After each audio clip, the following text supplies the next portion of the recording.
Welcome to the Strategy Mob Podcast. Tune in for everything you need to know to stay in the know regarding the automotive industry. Here's your host, Jason Harris. Hey, what's going on, Podcast Nation? It is Jason Harris here, and thank you for joining me on another episode of Strategy Mob. Today, I have a very exciting guest. Well, okay, not exciting. They're exciting, but I'm excited. I'm excited to have them on here. From afar, I think we've enjoyed watching each other, and now we actually get to jam with each other. I have the one, the only, the oh so famous Mr. Joey Little in the house. Joey, what's going on? Thanks for having me. And first of all, because I'm here in Kansas City, I just want to say that Canada, even though we can't come to your country, is still a part of my heart right now. So just saying, I got some ketchup chips over there too. You know, I will have to say, and we're probably gonna. This is probably what I'll get a lot of comments on. Is Canada has better candy and better beer than the U.S. Hands down. You have 7 candy bars in Canada we cannot get here in the States, and Coffee Crisp is one of those. And Cadbury, I wish they would crank out some of that stuff down here too. Your Smarties are unbelievable. Come on, right? Smarties put M&Ms to shame. They do. Even though I do miss Sixlets. Remember those? I have no idea what that is. Sixlets are like little tiny round like chocolate balls. Like they're kind of like a Smartie. Is it Canadian or is that? I think what it is more of like a Western United States thing. I'm originally from the Western side of the United States. And it's funny because are you from the East Coast? No, man. I'm right in the middle. I'm in right Kansas in the City, okay. Straight dab in the middle, man. This is cowboy country. Cowtown is where I'm at, which is exciting. It's a very cool city.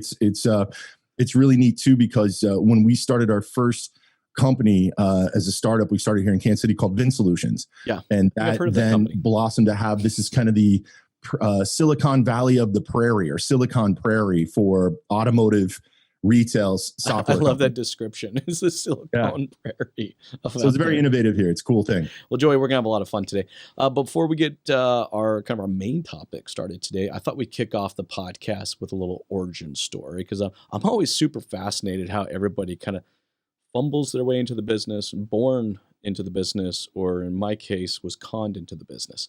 So I'd love to hear the origin story that is Joey Little.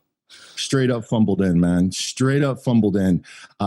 So once again, thanks for having me on here. This is really cool. Plus, during the pandemic, it's great to talk to somebody, instead of just staring at the walls. My career in automotive retail has been on the vendor side, but I go way back. I was in broadcasting for 10 years. I was what you call the bus driver on a rock radio morning show in Northeast Kansas. They were looking for the whole shock jock kind of thing. And that's the character I played. But part of my job there is I was also the image director, which basically came down to how to make our radio station look pretty awesome. We were in a cluster of 5 other stations, from oldies to adult contemporary to AM stations. And also I was brought in on strategy for car dealerships because, who likes to spend more money on radio, celestial radio? Oh, don't remind me. Local car dealerships. Yeah. And it just got to the part where a lot of these dealerships, when they'd send in, they wanted a new commercial, they're very laissez-faire about it. I would just get a photocopy of the Sunday paper that had their specials, and I had to follow the outline that's still used today. And I can tell you, this is an aha moment. The outline to a radio commercial or a television commercial for most local dealerships franchised is this. We have the lowest cost or lowest, we have the most inventory, and we're not going to screw you because my granddaddy has owned this for 67 years. That's it. 19,995, 16,995, 0% financing. We won't screw you over because we're the best blah, blah, blah in town. From that, this 2008, there was the little crash that we had across the country, and Cumulus Broadcasting got rid of a lot of the talent. So I stepped back to school, got into taking photography classes, videography, editing, all of that, basically multimedia. I was handling social media at the time for our station. We were way beyond anybody else because I have a younger sister who's 14 years younger than me. So I learned about Friendster and MySpace pretty quick. And so I just brought that kind of multimedia, started my own company, but I needed a 9-to-5, to pay the health insurance, that kind of stuff. So I had a friend of mine that worked for this tiny CRM company in Kansas City that was just, getting off the ground and doing pretty well. And it was called Vin Solutions. So I applied. I'd met CEO Mike DeLay, one of the founders. He hired me on as to run the marketing because there was no marketing department at Vin Solutions. And then just from that, it exploded. Because of my background and getting into multimedia, video, even a little podcasting, things like that before, way back in the day, it just kind of set Vin Solutions different than your other kind of companies that were out there to dealers. Yeah, for sure. We sold Vin Solutions to Cox Automotive in 2011, Auto Trader. I stuck around for a bit because we had also acquired Haystack Digital Marketing. So I joined that executive team as, as one of our companies. And it wasn't really, it wasn't really for me. I'm not a structured corporate, kind of person. I'm not, and there's nothing against that. I'm just not. I don't want to use, blow my ego up. I'm a renegade. I'm somebody who likes to try things. The corporate world tends to do it the way it's always been done. Of course. Right? Even if it hasn't really worked. And then if you do, you got 6 weeks to analyze your metrics and your, all that, and analytics and all that. And then you make a tiny little tweak in something. Like, I don't do that. If something doesn't work, and this is the reason why it's not working, let's change it and let's try it again. So we started a company called MotoFuse. It was executives from Vin Solutions. We all left the company, and MotoFuse was a social media software tool, also was a predictive analytics tool. So we were able to, get data on customers and be able to track and see when we believed that they were in market, when they're on websites, things like that. We built that pretty well. We hired Mike DeLay, the former, from Vin Solutions, as our CEO at MotoFuse. Yep. We got the attention of Auto Alert, which was a equity mining, data mining company that had been in the space for over 15 years. And here's a data mining company that now wants to merge with a predictive analytics. So not only do you know what customers can upgrade their vehicle, but now you can see who's actually shopping, and it made a pretty good marriage. That was with Auto Alert, the company for whatever 5 years. Recently, parted ways. Most of the executive team parting ways. New regime over there. And speaking with Mike DeLay, just the fact that what I've done for these 3 Vin Solutions, MotoFuse, and Auto Alert on the branding, marketing, content marketing side, why can't I do that for other companies in the automotive space that have great products, software as a service, right? That have great products, but maybe they just don't have the right presence to get a dealer's attention. You know right? what? And that's a great place to play in right now, because I think there are so many, vendors out there. It's not a fair place for vendors. Let's just say that, right? You've seen this and I've seen this. I've seen really great products and just the company doesn't go anywhere. And I've seen really bad products and the company continues to grow. Oh, absolutely. And when I'm looking at probably the most successful, say, SaaS or vendor solutions that I've seen out there, the one thing that I found always consistent, and Vin Solutions is a great example of that as well. And so is their commitment to their brand. They realized that the value to the dealer had to exceed beyond just the product and service that they were providing. And they needed to find that space, and that's where they could create their brand. So, there's a lot of vendors that are listening to the show right now, and they're trying to discover what that I call that kind of that cream that's on the top there, right? Yeah. And it's like we're meeting their expectations, but for me to really solidify my brand equity, I need to exceed their expectations. What do you say to other vendors out there that are looking to find that space? So the first thing I would say in that instance is self-awareness.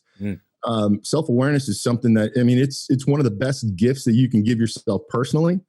I know that when I started going on a self-awareness journey 7 years ago, my life completely changed. But I don't think that we do it professionally, especially as marketers or content marketers. We tend to there's some renegades, there's some rebels that are out there, but we tend to just go through the motions, right? And we tend to do things that we think is the right thing. And I'll give you an example too. When I first started in broadcasting on the morning show, I was not the main host. I was a co-host, and my main host was a guy named JC, and he'd been in a DJ for 26 years. And so when we're doing this morning show together, he would say things like, you know what, coming up at the bottom of the hour, your chance to win Red Hot Chili Pepper tickets. And I'd be like, what? Bottom of the hour? Who says that? Like when I say to you, hey, what time are you going to come by for dinner? Oh, I think I'll be there around the bottom of the hour. No, I say 6:30, right? The self-awareness left him, and he forgot what it was like to be a listener. And I believe in this opportunity with these companies, with marketing teams, they forget what it's like to be their target demo. They forget and they go through the motions because they think that's the way it's supposed to be. And maybe it makes them sound more proper. Sure. So if I say to you, if you ask me what time it is, and I say, well, here in Kansas City, it's 3:24, 36 before the hour. You look at me like I'm a, what? It's 3:20. It's 3:30. It's almost 3:30. That's how people talk. That's how things happen. And I believe that marketers forget. And so then you get this ultra stuffy, so worried about being a subject matter expert or a thought leader. Whoever came up with those terms, okay, that's fine. But that doesn't work for every company out there. Well, it's the same as a dealership saying that they're family owned. You know what I mean? Like they're marketing terms. It's marketing terms. They're like marketing terms. It's like, you know what? I've never met a vendor that wasn't number one. I've never met a vendor that, you know, as long as I sold one extra car, I could cover the expense of it. But you know, I think that the dealer, I know I hate that one. It's one of my biggest pet peeves. I tell vendors all the time, if you have any language like that in any of your presentation, all right, I will shut the door and I will kick you right out. Like, you know, like it blows my mind. But the one thing of it is going back to this kind of like, you know, this family owned, we're always number one kind of stuff. It's like, I would actually probably have more respect for a company that is willing to run a campaign saying that they're number two, because who doesn't like a good number two? That would be a good one. Actually, that's a good meal. It's a really good one. I had to pause it for a second and process that. But you know what I mean? There's that reality. There's a realness to it. There's a rawness to it. It's just being a human being. And I find marketing companies or agencies really struggle just to be a person, and rather than just kind of always concentrating on the end results, they don't focus on the efforts to just connect with someone. You see the same? Yeah. And what you just said to me gave me an idea for some dealerships out there and you that handle dealerships. I think a great campaign, and you made this spark, is taking all your negative reviews that you have on DealerRater or Google or whatever it is like that, and creating a campaign of how you fix those. What did you do in the customer experience to make those better, right? And highlighting those. I mean, I can highlight all day long. I got 4.7 stars on my Google. Okay, well, how did you handle that 0.3? What did you do with those customers? Because there's a chance I may be a 0.3. No, okay, there's one thing I have to say. Yeah, this is another big pet peeve of mine, and I know I'm going off topic here real quick, but I don't understand the 3-star review on Google. I legitimately think that 3-star reviews are saved for people that are psychotic and possibly loony. Like, who leaves a 3-star review? I mean, seriously, right? Like, think about that. You know, like I have to fall right in the middle. Like, it wasn't a good service, but it wasn't a bad service. So I'm going to go out of my way to say it was a neutral service. Yeah, I was just feeling ho hum that day, right? I was feeling ho hum, and everything around me was ho hum, and it was white bread and tea. That was it. That's all. Just a ho hum day. I don't get it. I don't get the 3-star Nobody review. trusts a perfect. Nobody. No. I don't care who you are, but nobody trusts a perfect review, and nobody trusts a 1-star review. It's the ones in the middle. It's the ones on the fringe, or on the going on both sides. It's the 2 and 4s that I'm always looking for. I'm looking for the 2 and 4s. Yes. When I'm reading reviews, I find more value in understanding it, and I find better in depth of understanding the company when I read 2s and 4s rather than when I read anything else. But I also think we also put too much emphasis on the reviews. No? On a search side, I think it's extremely important. Because for Google, it's extremely important on that side. For research purposes, because it's no sense having reviews online or nobody can find them, right? So I think it is important on the search side, but I think it's more important to address your negatives than it is to address the extreme positives, right? Mm-hmm. Because that's been done forever. This is one of those things that you can just say, hey, we're not perfect. Like you said before, we may not be number one, but guess what? We take care of things better than the number one does. You know what? I think that's a great campaign. I think a lot of vendors, a lot of dealers could actually get some serious value from just being honest. Like, we're not the best at it, but we're going to continue to work at it. But we are, we can. I think when people admit and openly talk about their failures or their shortcomings, I seem to connect with them as a brand a lot faster. Do you not see that too? So I'll tell you, in my personal life, I have a personal podcast called Everyone Needs a Little, because I'm a bit narcissist about my last name. It's almost in everything that I've built except for my current company that I'm building. And my podcast is nothing but me taking accountability for stuff that I want to bitch about, right? We can complain about others, and like this whole Karen thing that's going on right now with, these people that are just upset about nothing. And I can go on a podcast and I can rant and rave about how these people are just trash, right? But then if I sit back and go, wait a minute, I've actually done that a few times, just never got caught, and I was never on video because I was having a weird day. I think that is the self-awareness that I'm talking about, not only just for marketing teams, but also operational teams, sales teams, and things like that. Is that self-awareness is definitely a key that you need for success. Which, by the way, you brought up what we're talking about here. There's a movie starring Dudley Moore. I forget what it's called, but he's an ad agency, and he comes up with real kind of campaigns like Volvo.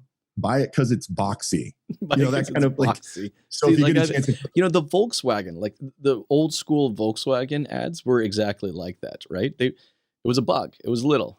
It was ugly. But they didn't hide from that at all. And I feel like I can connect with a brand like that. But here's what I find, and Joey, I'd love to hear kind of your thoughts on this too, is I go into some of these meetings with dealers and with vendors, and as far as how they're going to develop a brand, and I feel like these branding meetings just turn into like glorified pats on the back. Like, and it's like, well, you do a good job with this and you do a good job with that. So, that's what we're going to put out there. And, how do dealers and vendors get away from just patting themselves on the back and finding that space where people want to connect with them because they're just being real? You can't. Sorry, you can't, because that's not a company problem. That's a leadership problem. That's a lack of self-worth and a lack of self-esteem when it comes to that, and of course self-awareness. If your strategy is being powered by ego, right? Then you're never going to win. You're never going to win. I hear people say it all the time, and on the vendor side is that you have to come at a lot of dealers at their ego, right? You have to put them on 20 groups to make them feel good, like they're important and things like that, which is, we're just feeding that ego. And the same with vendors as well. If you can't understand that, I mean, there's been times that leadership is, people have sat back, the whole room is on fire and they're just sitting there going, yeah, this is okay. This is all right. We're doing fine. It starts with leadership. It starts with that awareness. And also, I think it's also, you don't know what you don't know. Sure. If I'm selling 150 cars a month, new and used, and I'm doing 1,000 ROs or whatever, it's like I feel good. Like I'm doing a great job. Well, here's the thing. You make a couple leadership changes. You make a couple different software changes. You make your process a bit simpler, and you focus on customer experience instead of bottom line. You may selling 220 cars a month. But you don't know what you don't know because you're comfortable at 150. But it's also, it's comfortable. That's what it is. I call it full belly syndrome. Okay. It's, we're satisfied. And what we do is we spend all of our time talking about what we have done, not talking about what we could have done. And there's just this level of satisfaction. So we just kind of continue to do that. Look, I've actually yet to meet a vendor or a dealer that would disagree that developing out better brand strategies or identifying the brand within the business is not important. Like, it's important to everybody, right? But then they just kind of say, yep. Yeah, that's important. That's Nobody important. knows what brand means. They don't understand what it means, and I'd love to kind of get your thoughts. Like, how do you define a brand, Joey? So I can't really, even because I think it's one of those questions that is up for interpretation. What I believe brand is, my feelings, usually I'm a facts over feelings type guy, is culture and story mixed together, right? That's and then also the relatability with your demo, your target market, right? That's the three pinnacles of what brand is. Like Wendy's has an amazing brand on Twitter because they speak like normal people, and they rouse other people, and they troll, and they do things like that. They're witty. That's great branding, right? It is. Because it was also, I mean, they did the whole thing with Dave Thomas for so long. Like, this guy is our founder. Like, there's the story that's in there too. So Wendy's has done a great job. If you just look at, B2C type branding, but there's other companies that think that they have to pump out white paper after white paper and these really stuffy ads, and your brand is your story, and I don't think it's being told enough. I didn't care that your granddad has owned this dealership for 67 years. Why did he start it? Right? Why did you pick this community? Exactly. You know what? And the funny thing is, if we don't narrate the story, then our customers will do it for us. Absolutely. Right. I had someone the other day, we got to get to, I don't know, a little bit of an argument. Right. And they're like, well, we've never done any branding. And I'm like, oh, yes, you have. Like, he's like, no, we haven't. I'm like, no, you do it every single day. Your brand already exists. It exists in the eyes of your customers. All right. You're just not facilitating the perception of the brand. All right. They're already perceiving you. In fact, one of my favorite exercises is taking a dealer or a vendor and going to their reviews and picking out the top 3 words that are used consistently through the hundreds and thousands of reviews it is. It's like, dude, there's your brand. That's how you're being perceived. You may or may not like it, but that's what it is. And I feel like you're with me on this, is that as owners, we need to take ownership of our brand and give it a direction. But I feel like a lot of people they fall short of understanding how to do that. It's American football to me. You've got a head coach, and you lead the team, and you try to control the clock, and you do whatever you can from the sidelines. That's leadership, right? If you lose the game, you weren't out there on the field, right? So, but you still take the loss. You're the that's one, that needs to do that. It's the same with your company. It's absolutely the same. And there's too many people that step away from that and don't think that they have responsibility, that it's the responsibility of the marketing team to do it. And it's not how it is, because most marketing teams that I know, you think there's a wall between service and sales at a dealership. The wall around a marketing team at most companies is higher and thicker than that wall between service and sales at a dealership. And, I'm with you. I actually call it an island, and it's like Morse code of that's how I compare the level of communication sometimes, is that we're just sitting there just blinking lights at them or something, and that's about it. But here's something I've seen, and I'm curious if you've seen the same thing as well, is I've actually seen a lack of leaders. I've been into a lot of dealerships and consulted with a lot of other businesses where there's just nothing but managers. And you know why they got into that place? Why? Sales. Nothing to do with management style, nothing to do with leadership, nothing to do with communication. It had to do with the fact that, hey, this guy's selling 18 to 25 cars a month. We need to make him a manager. Hey, she's making 450 phone calls a day and setting appointments left and right. We need to make her a manager. Yes. There's no other. It's a very interesting dynamic that to make it in a dealership culture or in the world of professional, it's not based off of your leadership skills. It's based off of how many cars you can sell and how many appointments you can set and all that kind of stuff. And until that thing changes, it's not going to change in dealerships. That's totally true. I mean, it's a fundamental shift. You know what? I've actually consulting with a dealership right now, and it's funny sitting down and really getting the management team and ownership to really kind of be honest with each other, right? And what we're finding out is that the the owner is actually probably a better manager than a leader. And the current manager is actually probably a better leader than a manager.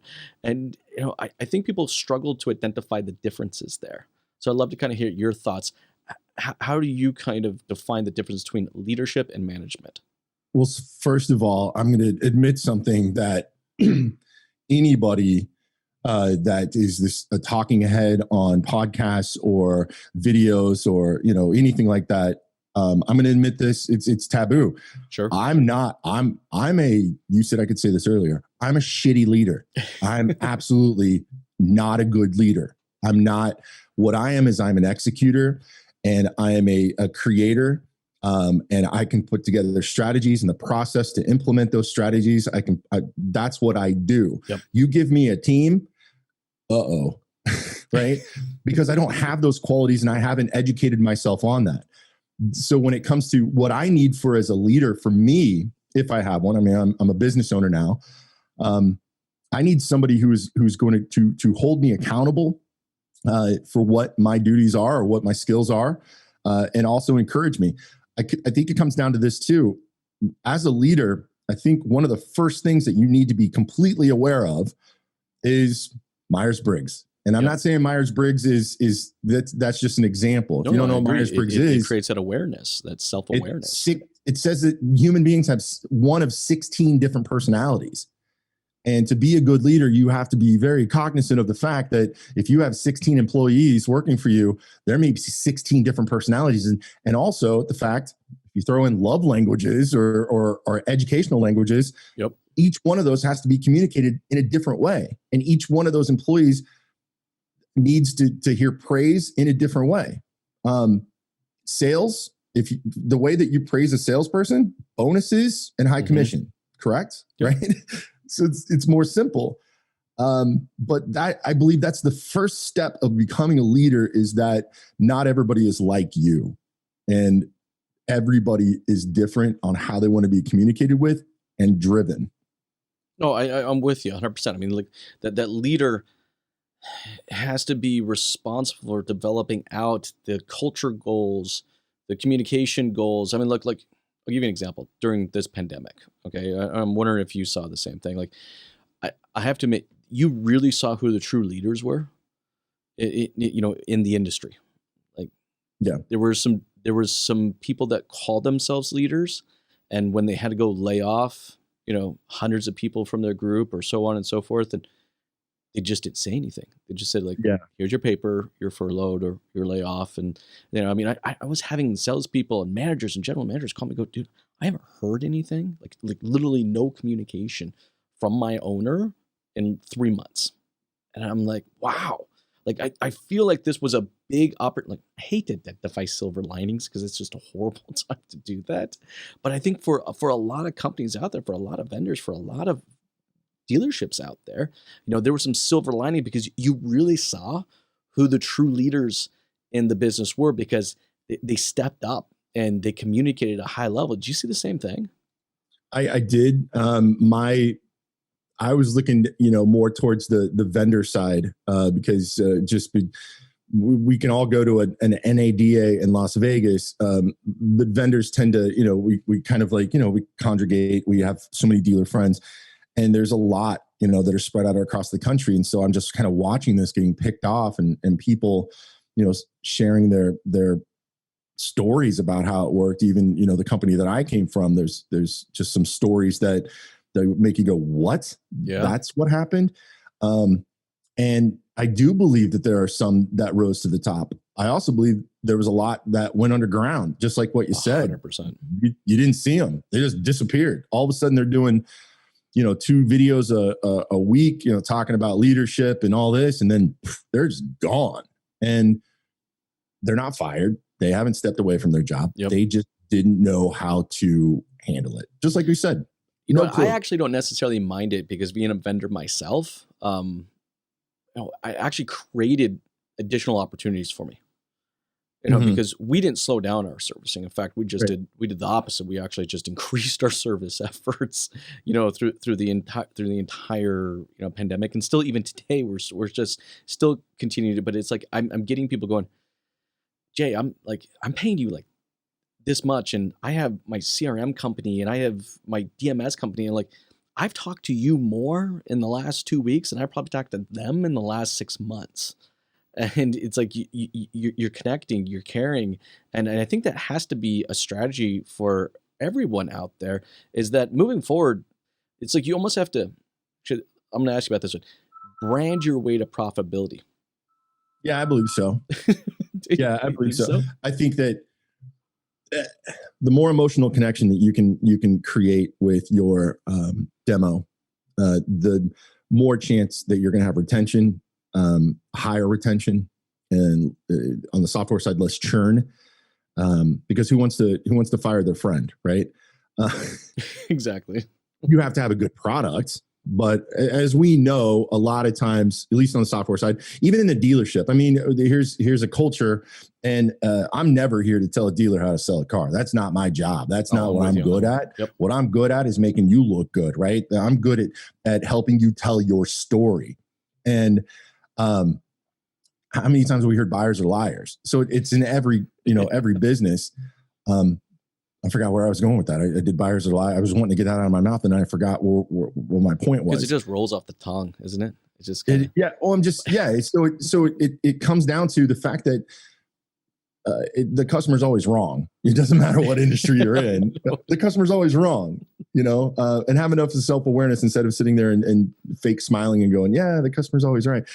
We know that. So on the vendor side, there's a lot of cancellations just because the dealers don't have anybody using the product, or they don't know how to use it, and that's not their fault.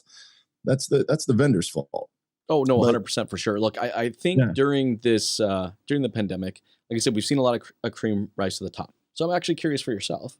Do you have a couple of examples of maybe some that you were surprised by, and maybe some that you were not so surprised by? I'll stay away from the negative side. Okay, so let's say the positive side. What were some of the positives you saw from a brand perspective? I'm still trying to build this company. And call a vendor and be like, hey, and what'd you say on that pod? One person that I believe really kind of jumped to this side. I started seeing a lot more of your content, and I'm not just saying that to kiss your ass here. I started seeing a lot more of your content. You own LinkedIn, and I think I'm connected to almost 15,000 people on LinkedIn, but I'm constantly seeing what you're putting out there. I'm trying to put out there. And you're putting stuff out, and it's quality content. But other than you and what you're doing, Glenn Pash, from the CEO of Glenn's amazing. Glenn and Brian, both of them are absolutely amazing people. And see, I got to do this. I got to leave Brian out of it. I'm just going to give Glenn the props here. I love Brian, but we'll say Glenn. We'll give Glenn the props. Glenn's the older brother, but he's always got to hear people because Brian's more of the extrovert. It's true. So and Glenn, we just had a conversation the other day. He's more of an introvert, but just Glenn has come out with the series that he's doing, multimedia about leadership, and he's spot on with a lot of stuff that he's talking about. And I think he rose to the occasion, because I think that there was other hustle and grind type people out there that weren't giving leadership information. They were just giving, you need to do this, and this, so you can afford these shoes, and then take a picture of your shoes and put them on Instagram. Right. That to me is starting to fade away. That mentality because it is and it isn't. Just when I think it's going away, all of a sudden I'll see a couple more pop up again. That fake it till you make it kind of a thing. But actually, let's talk a little bit about the hustle and grind, because I think this is super important. Disclaimer real quick, is I got nothing against Sean Hayes. I got nothing against Glenn Lundy, who and their partner, I think, is Australian. That put together the hustle and grind kind of movement of they're capitalizing on it, right? And I'm all for that, right? Do that. It's the ones that are selling the snake oil, that is burning people out, and it is making people work harder than smarter. So that's my disclaimer. You mean the ones that are driving their Ferraris while they're having the conversations, and that they rented for the weekend, and then flashing the watches that are part of the that monthly just subscription model that they have. Look, I'm with you. For me, hustle's always kind of been a part of just kind of the industry. I mean, bell to bell. I mean, I remember the first day I heard that term, and it was just the first dealership I worked at, that was the culture. Like it was a money driven culture. I mean, literally my manager would show up every Saturday with a roll of $100 bills in his pocket. And it'd be my goal and objective to get as many of those out of his pocket and into my pocket. Right. And it was whatever it takes, and I mean, I remember leaving one time at 5 o'clock in the afternoon. They're like, "Are you sure?" I'm like, yeah. Like trying to make it feel bad. But what I've realized, that, of course, over the years and experience is that that hustle or that grind it's like a marathon. And I love marathons because, when you train for a marathon, you run your race, not the race of everybody else around you, right? So, let's talk about, let's try to debunk some of that hustle and grind kind of mentality and, of course, the positive and negative side of it. Your thoughts? So I was going to use an analogy about gymnasiums and gym class from the 50s compared to today, but my kitchen actually is inspiring me to change that analogy. Okay. So my house here in Kansas City, I'm in one of the oldest suburbs of Kansas City. Downtown's 7 minutes away from me. I'm up north here. My house is almost 100 years old, and I can look in my kitchen and I can think, 100 years ago, to make a Thanksgiving, dinner or any kind of dinner, the amount of effort and the amount of time that you would have to put into making that dinner is excruciating. Probably 2 days, right? Oh yeah. Today, 100 years later, I've got, I don't know if you've heard of this, the June oven. I've got a June oven. You got one of those, huh? Cool. Have you heard of those? Yeah, I have, yes. Yeah, so I have a June oven. I have 2 microwaves. I have a regular oven, the stovetop, and all that kind of stuff. For me to make a Thanksgiving dinner, which, by the way, if anybody, June oven, I'm not getting paid by them, but it will change. I know. I can make a Thanksgiving dinner in like 3 hours, right? Yep. Is it the same thing? Yes, it's the same thing. But I got smarter. Everything got smarter. I can be old school and go in there and churn the butter myself, right? Yep. Or I can peel the potatoes old school style. Or in today's world, I can Google it and like, oh, it's easier to do it this way, and I've got the stuff to do it that way. I've got a June oven, so I can just plug something in. It weighs it. It does it on its own. It's smart. That's the difference when hustle and grind. So yeah, bell to bell, and I get it. There's a lot of people that have to do a bell to bell to make that living, to make that extra money, to do what they're doing, and they're just crushing themselves on the back end if they have a family or kids, and you have those regrets later on. Mm-hmm. But all I say to those people is, man, go on, look for your own June oven, right? Yes. Look for your own. I'm telling you, I have not used my old oven, the one that everybody has in their house, since I got the June. Since and just to give you an idea for anybody listening, like, what is the June oven?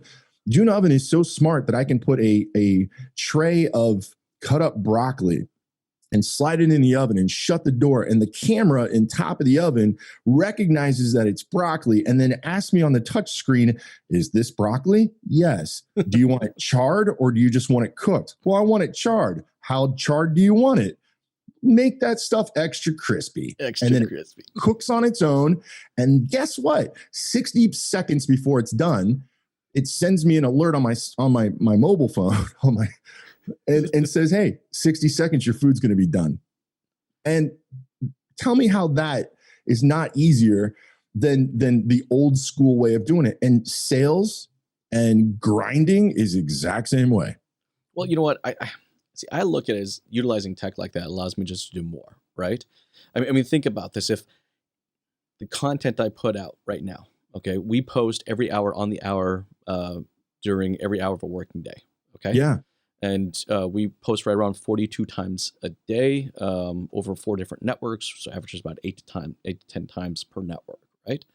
And if I attempted to create that much content, all right, 7 years ago, all right, 10 years ago, all right, just the sheer manpower that would be required is insane. I mean, look, right now we're recording this podcast. I'm actually editing it in real time.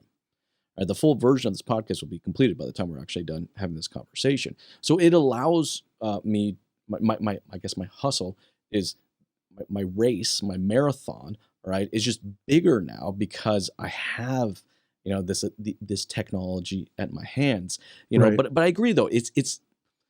I think people look at the hustle and they look at the grind and they figure that it's this 12 to 14 hour day. And, for me, I grew up doing a lot of sports, and for me, the hustle and the grind was the hustle was what you did during practice. All right. The grind was leaving everything that you had in the tank on the field, and there was nothing left. And then that was it. It was, the game had a time. All right. It was between these many hours we were going to be playing the game, but everything that we had, all right, was left on that field. And I kind of look at it today. I mean, that's how I kind of look at it, right? Is that bell to bell? Look, your bell to bell could be from 9 to 3 o'clock in the afternoon. But it's how you fill that time, I think, for me, is kind of the new age hustle. I don't know. Does that make sense? The only pushback I have from that, which kind of still goes along with my analogy, is that I played American college football. And that was the mentality that we had. You leave everything out on the field. You better not be able to walk off the field when the gun fires at the end, when all 4 quarters is done, until an offensive coordinator of mine, had a conversation with us and realized that technique over effort, it wins every time. For sure. You know what I mean? So instead of exerting yourself doing something that you're not a technician about, just because you think it's the way you need to do it, even though you're playing at a higher level than 95% of all the other people that played in high school, you don't need your technique needs to be different. And so I think that's the way in sales. And the person that I will give absolutely kudos for that, when you don't get into technology, if you leave technology aside and you just go into process and you just go into how to be a good salesperson, I got to bring up Ollie Retta, man, in Michigan, the Guinness Book of World Records. I almost said, I forgot who he beat, but there was like some controversy, but he's sold the most cars of any other man on the face of the earth in a year. And his was through technique and process and retention. And he worked, I don't know what he's doing now, but 5 days a week. And I don't think he worked more than 9 hours a day. Oh, you know what? I agree with you. I don't think it's necessarily, I'm with you. I don't think anybody needs to be putting in 14-hour days, right? But they feel like they have to sell 12 cars a month. I mean, that's just, no, but it's what you do with the time that you have, right? Yes. There's a book that I was listening to. By the way, I don't read. I hate to admit that. I'm right with you, man. But I consume. I love audiobooks. I will listen to audiobooks all day long. And there's a book I was recently listening to. It was about deep work. I think may have actually been the title of it, right? And it's the difference between hard work and then deep work. And I understand that kind of old mentality of the hustle and grind was just about hard work, that physical hard work, right?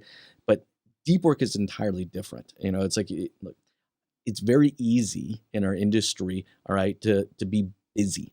You know what I mean? Like a manager can sit down with the amount of paperwork that they have at their desk and the amount of little tiny fires that are going on inside of a dealership. All right, you can fill 8 hours pretty freaking quick, and you are busy. But what you produce that day is not overly deep. Do you know what I mean with that? No, absolutely. It's filled with got a minute meetings. Yes. People knocking on, hey, you got a minute? Hey, you got a minute? Hey, you got a minute? But, but it comes down to routine, right? So, with me, I let this thing dictate my day, right? So it's like, in what way? I will even go as far as, like, I know that in about an hour from now, I have kid time. And I got you. kid time is scheduled in as a meeting. And, it's about 2 hours before bedtime. And the cool thing with this, and I love this tech, we were talking about that earlier, the best way to do it is that the phone will automatically go into do not disturb mode during that 2 hour period. So I can't get calls, I can't get text messages, notifications won't pop up on my phone, right? So it allows me to take that time and deeply put in the effort versus just kind of being busy with it. And I feel like that's a big fundamental change from what the hustle and grind used to be. And I think what kind of the hustle and the grind is today, but I think it totally is in line with the working smarter. So and that goes back to, I'm going to bring up Myers-Briggs again, man. And like, I do consider Myers-Briggs to be the what is it? The horoscopes of psychology. Oh, so sure. Take it with a grain of salt, but I do believe that there is a lot of truth to it, that there's 16 different personalities out there. In fact, There's a website that you can go to get a real high level view of what maybe your personality is, which is, I think it's 16personalities.com. And it's just a simple 10-minute test. It asks you different questions about, like, when you go to a party, do you like to be in the middle of the party talking to everybody, or do you stay to the side? Yep. Do you like to, you know what I mean? And I think that's the first step to find out, who you are. Because when you're telling me that you're a guy that's got it scheduled out on his phone, right? And this is the way that you have to be disciplined. I'm thinking about that going, I need to do that, but I don't have the discipline to do that. So it must be part of your personality that you can make that pull off, right? Oh, I had to force myself. Honestly, I'm like you.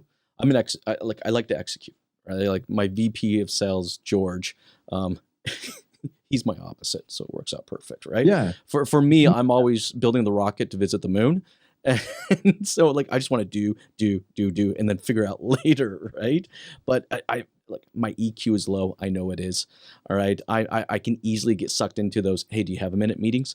So it's like I had to find a way. I had to find a way to hack and just let almost someone else manage it. But it was through being self-aware that I was able to finally do that, That's really good. Yeah, it's good that you're able to discipline yourself to do something that was very hard for you to do, because like I told you, I'm not good at that, right? I can get lost in video editing for 4 hours when, it's not that I have other things that are on my plate that maybe I needed to call my dad, right? And then 2 hours after that, I'm calling him going, and he's like, oh, you got stuck. Like it was just because I was just in my own world. If I'm, doing video editing, or if I'm doing a shoot or something like that, I do need to get on your level. My thing is I'm not married. I don't have any children, so I can kind of go by the seat of my pants on anything. I can, do anything. You get a little bit more flexibility with that. Yeah, a lot more. So yeah. So you know what though? I find that the reason that actually pushed me to do that, I remember what actually finally was like the last straw. What was the burnout? Yeah. Like I would burn out once or twice a year, right? And then it became once a quarter. And then it got closer to every other month. Now, what is burnout to you? Like for me, burnout is like, I get it's like a fog over my head, it's like, I almost can't think beyond what's just right in front of me at that given moment. So you get disinterested and you get kind of distant from, I got you. Yeah. Like I don't feel like I'm ever kind of like moving forward. I feel like I'm kind of stuck in a, like in one of those, one of those little rat race type things where you're just going around and around and around. Hamster wheel. Yeah, hamster wheel. Yeah, hamster wheel. Thank you, hamster wheel. And I was getting burned out, and that is what ultimately ended up making me just kind of switch, because there is so much burnout in our industry. I see burnout on the vendor side. I see burnout on the dealer side. And I'm actually kind of curious for yourself. I mean, I know how I ultimately ended up handling it, but how do you handle that? I drink heavily. No, I don't. I don't drink heavily. Actually, I'm not a drinker really at all. Part of I mentioned earlier about a self-awareness journey that I've been on for 7 years. I needed to truly look at myself. I have this analogy that I use. It's called the Taylor Swift analogy, or the Taylor Swift lesson. Okay, I'm gonna like this one. Yeah. So, and I beg everybody to use this in their own personal world. What we know about Taylor Swift back in the early days, and as a 46-year-old middle-aged man sitting in Kansas City, what I know about Taylor Swift is not that much, right? And I may be wrong about this, but it makes a great story and a great analogy. Taylor Swift dated, I think, 10 men within a period of time, Hollywood stars, rock stars, things like that. And out of those 10 guys, she broke up with there was a breakup with every single one of them, but 8 of them got a song written about them, about how much of a piece of crap they were and how much of a trashy boyfriend they were, and about how uncaring and unemotional, and basically about how she was wronged, right? Do you remember this at all? I do remember this. So there's 8 songs that she wrote. And I just, to myself, when I'm reading this kind of article about, she wrote another song, I go, you know what? Maybe her 9th song should be called "What If It's Me?" You know what I mean? Yeah, no kidding, right? What if it's me? Maybe it might be me. Like if there's 8 douchebags, I might have a little bit of accountability for this whole thing. And so that's what made me look at myself like, dude, you have a hard time sometimes getting along with certain people. You get very upset about things that about things that people say is trivial. So maybe I need to step back and be like, maybe all these people are right. Let me start with myself. Mm-hmm. And so when it came to burnout, it was always blamed on other people. It was always blamed on the people knocking on my door. Hey man, you got a minute? That kind of shit. And so what I did is I took the Taylor Swift approach and said, maybe it's me. Maybe I need to put things in my life like what you're doing now with the schedule and not taking your cup and overfilling it. You know exactly how much room you have in that glass. You got it. I mean, you probably didn't before, but you've made the enough self-awareness to know how much that glass can hold, and you're not going to pour more and more and more. And that's because with my self-awareness came the mental health. Yep. Right. And we already, as middle-aged dudes, we already get a rough patch about mental health in the first place. It's kind of taboo to talk about it, right? Especially if you're in sales. If you're working in a dealership, it's such a big deal in our industry. It's a huge and it deal. doesn't get talked about enough. Like I was just talking to someone the other day about this same subject, and along the same lines, someone brought up like the divorce rate in our industry. Like, I mean, there's all these little, things in our industry that, the business takes a big toll on you. And it's like, we don't necessarily, no one ever taught us or trained us or coached us on how to identify our own, our own pace and then keep it that way. We're always trying to match somebody else's pace. You know what I mean? Yeah, and a leader or a manager or whatever will see the fact of like, let's say that you have somebody on your team that's creating just, billboard images for LinkedIn, right? Mm-hmm. And you can see that this designer can do about 8 images a day or 6 images a day. It's as a manager and, for bottom line, you want to press them and you want to motivate them to see if you can get them up to 10 images a day, right? In the car business, and I'll tell you, even in the sales side of the vendor side, it's the same. It's the same. Mm-hmm. I mean, with, pay plans changing constantly. It's the fact that, on average, what is it? 12 cars a month is what is on average right now that the average salesperson, sells. And it's constantly about pushing the team to sell more and more and more, which I think is healthy, right? I think that motivation is healthy. Well, for sure. It's just, I think that's the self-awareness of understanding what your capacity is, It really is. And I find look, everything we've kind of talked about, to this point has been leading back to that same thing is becoming more self-aware, right? Like you want to be a better manager, you need to be more self-aware, right? You want to be a better leader, you need to be more self-aware. You want to build a brand for your business, you start, all right, with really looking at yourself and being self-aware of not only who you are as an individual, but also who you are as a company and what does that actually mean from a value proposition to your customers and your clients. Look, Joey, I know that we could jam about this for probably another solid hour. If we go too long. And I can definitely tell that there's a part 2 to this podcast coming up because we're in sync here with so many things. It's been a lot of fun to jam with you today, Joey.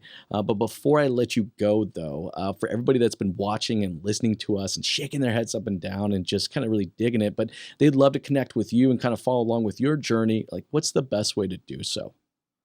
Smoke signals or skywriting is usually my preference, but if you can't do that, it's just simple. I mean, it's just a Google search, Joey Little. There's like a football player and a young actor that have the same name as me, a Facebook search. I keep everything pretty public. LinkedIn, all of that. It's just Joey Little. It's my last name is we're Northern Irish. It's Gaelic. It means small in Gaelic. But my grandpa would be proud. He loves that joke. But yeah, it's connect, man. And, we can continue the conversation. Like I said, I'm here in Kansas City. I live by myself during this pandemic, not married, no kids. So it gets kind of haunting around here. So it's good to have conversations like this. Well, I'm so glad we were able to do this today. Joey, thank you so much for your time, man. You have yourself an amazing day. Thanks, man. We'll see you later. Thanks for tuning in to the Strategy Mob podcast with your host, Jason Harris. Don't want to miss new content? Be sure to sign up to be a mobster at strategymob.com to stay in the know. Remember to like, comment, and subscribe.